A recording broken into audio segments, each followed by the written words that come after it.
Welcome back Harima வழித்தரு. இந்த வீடியோவில் பார்க்க போகிறது என்னன்னா, நம்ம அரசாங்கம் பிஎஃப்ல உறுப்பினராக இருக்க போகிற ஒவ்வொரு ஊழியருக்கும் நேரடியாக 15,000 ரூபாயை ஊக்கத்தொகையாக டிபிடி டிரான்ஸ்ஃபர் மூலமாக அவங்க அக்கௌண்ட்டுக்கு அனுப்ப போகிறாங்க.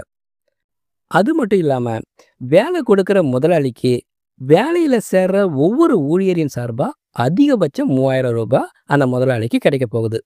அதுதான் இந்த திட்டம். இதுக்கு ஆகிற மொத்த செலவாக 1,00,000 கோடி ரூபாயை ஒதுக்கி அதுக்கான அப்ரூவலை நம்ம மத்திய அரசு கொடுத்துட்டாங்க. இந்த திட்டத்தோட பேர் என்னன்னு பார்த்தீங்கன்னா இஎல்ஐ ஸ்கீம். இதை எப்படி சொல்லுவாங்கன்னா எம்ப்ளாய்மெண்ட் லிங்க்டு இன்சென்டிவ் ஸ்கீம், அதாவது வேலை வாய்ப்போடு இணைக்கப்பட்ட ஊக்கத்தொகை திட்டம். ஏற்கனவே பார்த்தீங்கன்னா இடிஎல்ஐன்னு ஒரு ஸ்கீமை பற்றி பார்த்துருப்போம். அது வேற, இது வேற. இந்த ஸ்கீம் சம்மந்தமாக இபிஎஃப்ஓ மற்றும் ministry of commerce and industry வெப்சைட்டில் கொடுத்துருக்கிற விளக்கம் ரெண்டுமே வேறு வேறு விதமாக இருந்துச்சு. அதனால் இந்த ஸ்கீம் சம்மந்தமான வீடியோவை நான் இது வரைக்கும் பதிவு செய்யாமலேயே இருந்தேன். எனக்கு திருப்தியாக ஒரு விளக்கம் கிடைச்ச காரணத்தினால இந்த பதிவை இப்போ பதிவு செய்யலை. இந்த ஸ்கீம் சம்மந்தமாக பல பேர் யூடியூப்பில் வீடியோ பதிவு செஞ்சுருக்காங்க. அதில் ஒருத்தர் யூஏஎன்னை ஆக்டிவேட் செஞ்சாலே போதும் 15,000 அவங்கவுங்க அக்கௌண்ட்டுக்கு வந்துடும் அப்படின்னும், எல்லாருக்குமே யூஏஎன்னை ஆக்டிவேட் செஞ்சவங்களுக்கு இந்த பணம் கிடைச்சிரும் அப்படின்னும் பதிவில் சொல்லியிருந்தாங்க. அது மட்டும் இல்லாமல் இபிஎஃப்ஓ 2024 இருந்தே இது சம்மந்தமான ஆர்டரு அமெண்ட்மெண்ட்டை வெளியிட்டு இந்த இஎல்ஐ பலன் உங்களுக்கு கிடைக்கணும் அப்படின்னா இந்த ஆர்டர் அப்படி இல்லாட்டினா அமெண்ட்மெண்ட்டில் கொடுத்துருக்கிற இந்த தேதிக்குள்ளே யூஏஎன்னை ஆக்டிவேட் செஞ்சுருங்க, இதுதான் கடைசி தேதி, அதுதான் கடைசி தேதின்னு ஒவ்வொரு முறையும் அமெண்ட்மெண்ட்டில் ஒரு டேட்டை கொடுத்துக்கிட்டே இருந்தாங்க. இப்போ கடைசியாக தேதி பார்த்தீங்கன்னா ஜூன் 30, 2025 கூட கடைசி தேதியாக கொடுத்துருந்தாங்க. இந்த பதிவில் உங்கள் சந்தேகம் எல்லாத்துக்குமே சரியான விடை கிடைச்சிரும் அப்படின்னு நான் நம்புகிறேன். இந்த பதிவை கடைசி வரைக்கும் பாருங்கள். அதாவது யூனியன் பட்ஜெட் 2024-25 அறிவிக்கப்பட்ட இந்த இஎல்ஐ திட்டத்துக்கு நம்ம மத்திய அரசு ஒப்புதல் கொடுத்துட்டாங்க.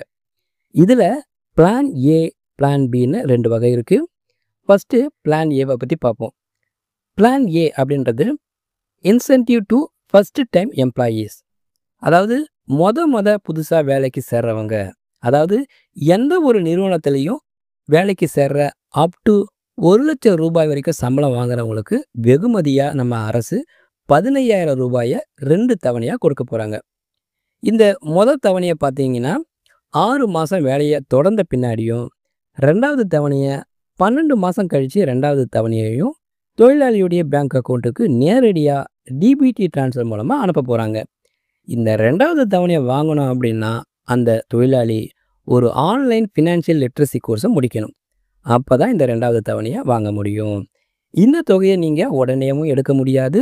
இதுவே ஒரு குறிப்பிட்ட காலத்துக்கு உங்களோட அக்கௌண்ட்டில் ஃபிக்ஸடில் வச்சுருவாங்க. குறிப்பிட்ட காலம் பொறுத்து அந்த பணத்தை நீங்கள் எடுத்துக்கலாம் அப்படின்னு கொடுத்துருக்காங்க. எவ்வளோ காலம் அப்படின்னு அவங்க சரியாக மென்ஷன் பண்ணலை.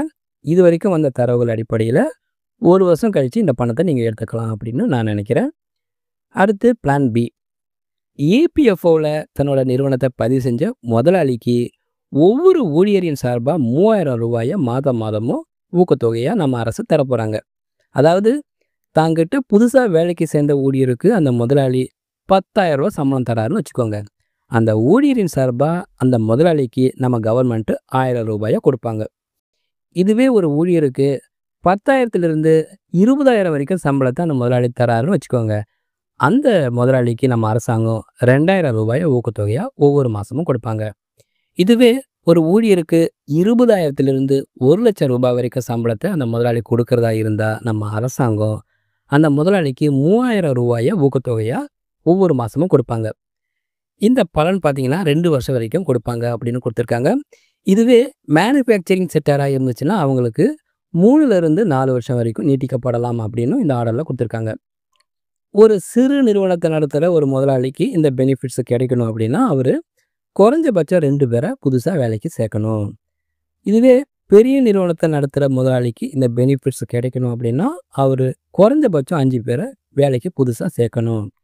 இந்த திட்டம் நடைமுறைக்கு வர்ற தேதி பார்த்திங்கன்னா 1 ஆகஸ்ட் 2025 31 ஜூலை 2027 வரைக்கும் கொடுத்துருக்காங்க.